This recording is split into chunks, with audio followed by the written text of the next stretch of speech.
ቋዩን ቤትና እንዲሁም ዶሮቹን አሳይቷል። እኔ ለቶ ቲዩብ የማስተላልፈው መልእክት በጣም አብርሃምን እንዴት እንደሚወደውና መወለድ ቋንቋ እንደሆነ ነው በቶ ቲዩብ ያየሁትኝ።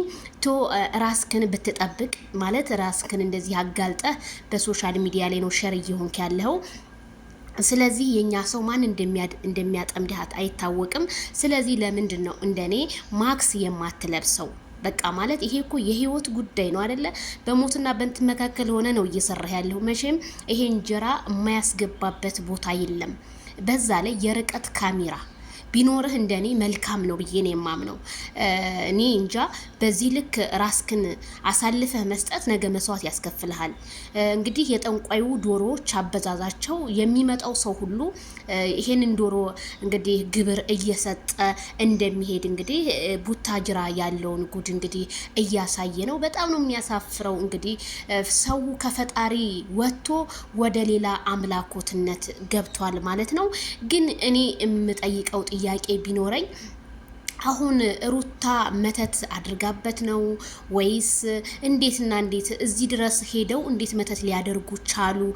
ይሄ ሰውዬስ ምን አይነት መረጃ አግኝቶ ነው እዚች ቦታ ላይ ሊደርስ የቻለው? ጋሽዬም ቅድም ባወራናቸው እንግዲህ ይሄን ነገር ሰምተው እንግዲህ ይሄ ነገር ይፋለሙ ብለው መሰለኝ ልጆቹ ጓደኞቹ እንግዲህ ሁሉም ሰው ይፋለም ብለው መሰለኝና በጣም ነው ገራሚ ነው። ቶዬ እናመሰግናለን ለምታረገው ነገር። እንግዲህ አዳዲስ ነገሮችን እንጠብቃለን ካንተ። እውነታውን መቼም ውሸት ነው በአሁኑ ሰዓት ሚዲያው ላይ እየተስፋፋ ያለውና እውነታውን ነገር ለአብርሃም የከፈልከውን መስዋዕትነት ከፍለህ እኛን እንድታሳየን ነው አሁንም የህዝቡ ጉጉነት።